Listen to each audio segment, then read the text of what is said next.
Attention please, selamat pagi semuanya. Hari ini kita akan membahas materi tentang penyelenggaraan jenazah. Yang akan kita bahas bagaimana cara memandikan, mengkafani, menyolatkan, serta menguburkan jenazah.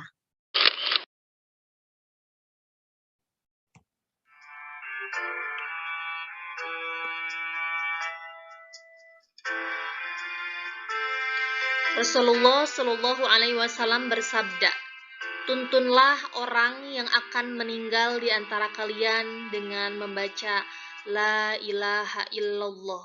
Hadis riwayat Muslim.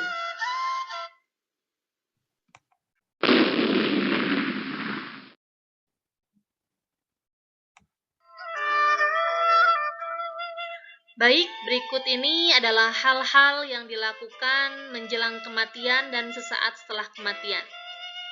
Yang pertama, dipejamkan matanya, kemudian mendoakan, serta memintakan ampun atas dosa-dosanya.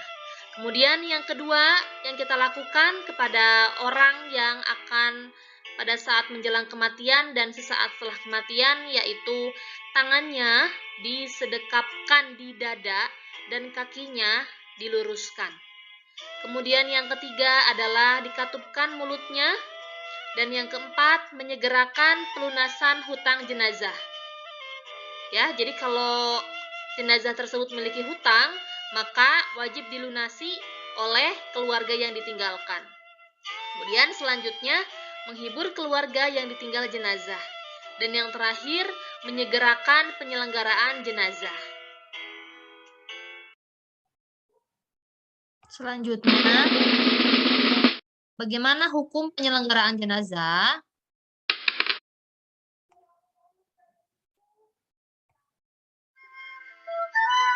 Nah, ini dia. Hukum penyelenggaraan jenazah adalah fardu kifayah. Apakah kalian tahu apa pengertian dari fardu kifayah? Fardu kifayah adalah kewajiban yang dilakukan oleh sebagian umat muslim. Jadi ketika ada yang meninggal dunia dan sudah ada sebagian masyarakat yang mengurus jenazah tersebut, maka gugurlah kewajiban bagi sebagian umat muslim lainnya. Tapi kalau tidak ada satupun yang mengurus jenazah tersebut, maka seluruh masyarakat yang ada di tempat tersebut berdosa. Ya, jadi fardu kifayah itu hukumnya seperti itu. Next ya.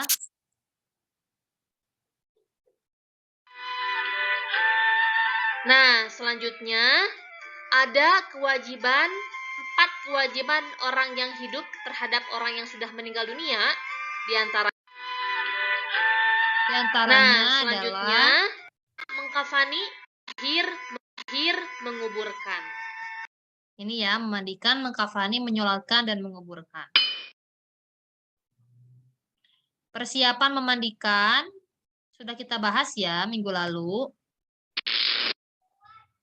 Langsung ke cara memandikan jenazah. Selanjutnya adalah bagaimana cara memandikan jenazah. Yang pertama, kita harus niat karena Allah Subhanahu wa taala. Luruskan niat kita karena Allah. Yang kedua, membalut jenazah dengan kain yang tebal, ya. Dan yang ketiga, melepaskan perhiasan dan gigi palsu. Kemudian yang selanjutnya, membersihkan rongga mulut, kuku, dan seluruh tubuh dari kotoran. Dan selanjutnya, mulai memandikan dari anggota wudhunya terlebih dahulu dari yang sebelah kanan, ya. Kemudian berikutnya, memandikan dengan lembut dan sopan. Selanjutnya, akhir siraman memakai wewangian berupa kapur barus atau kamper, ya. Dan yang terakhir yaitu kita keringkan badan jenazah tersebut dengan handuk yang telah disediakan. Nah ini ya catatan penting. Orang yang gugur syahid dalam peperangan membela agama Allah cukup dimakamkan dengan pakaiannya yang melekat di tubuhnya saja, tanpa perlu dimandikan, dikafani, dan disolatkan. Nah ini untuk menyolatkan, 4 kali takbir. Takbir yang pertama membaca surah Al-Fatihah ya. Takbir yang kedua membaca sholawat Nabi. Ada yang versi pendek dan versi panjangnya. Yang versi pendek, Allahumma sholli ala Muhammad wa ala ali Muhammad. Kalau mau panjang sampai bawah. Takbir yang ketiga membaca doa, jika mayitnya laki-laki maka akhirannya itu hu. Allahumma gfir lahu warhamhu wa'afihi wa'fu anhu. Kalau ingin dilanjutkan sampai selesai itu lebih bagus lagi. Kalau untuk perempuan di ujungnya menggunakan ha. Allahumma gfir laha warhamha wa'afihi wa'fu anha. Sekarang takbir yang keempat, Allahumma la tahrimna ajrohu wa la taftinna ba'dahu waghfir lana walahu. Kalau mayitnya perempuan gunakan ha seperti tadi. Allahumma la tahrimna ajroha wa la taftinna ba'daha waghfir lana walaha. Lalu mengucapkan salam ke kanan dan ke kiri. Untuk tugas berupa voice note keempat takbir sholat jenazah ini ya. Persiapan mengkafani jenazah.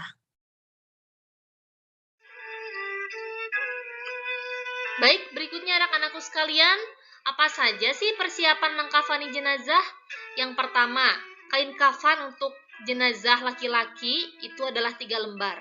Ya, kemudian kain kafan untuk jenazah perempuan sebanyak 5 lembar yang terdiri dari kain basahan, baju kurung, kerudung, dan 2 lembar kain penutup. Ya, Masya Allah ya, perempuan sampai dikuburkan pun harus menutup aurat ya nak ya. Jadi yang belum menutup aurat dari sekarang yuk sama-sama kita belajar ya, sedikit demi sedikit, step by step, bertahap untuk menutupi aurat kita.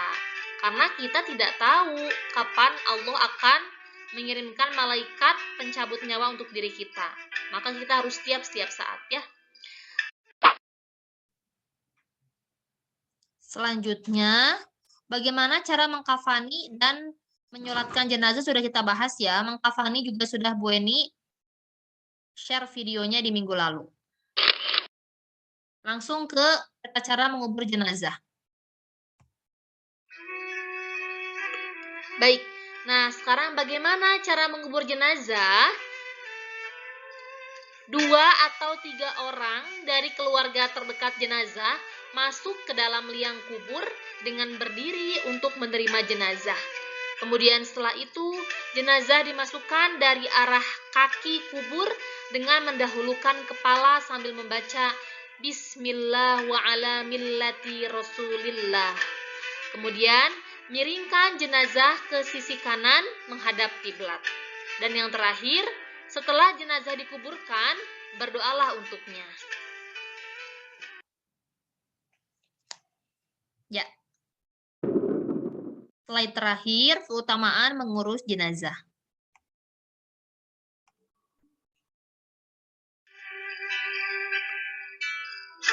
Nah, kenapa sih Allah memerintahkan kita untuk mengurus jenazah? Karena terdapat keutamaan di dalamnya. Di antaranya, keutamaan mengurus jenazah yaitu kita akan mendapatkan pahala yang begitu banyak.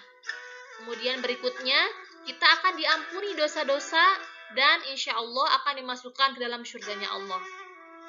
Dan yang terakhir, diberi pakaian kemuliaan pada hari kiamat. Masya Allah. Yuk anak-anak, kita belajar untuk mengurus jenazah, dimulai dari menyolatkannya. Ketika ada yang meninggal, tetangga kita ya.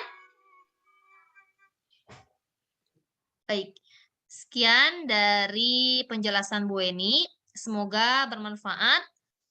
Jangan lupa menghafal untuk ulangan dan juga tiket ulangannya dikerjakan. Ya, wassalamualaikum warahmatullahi wabarakatuh.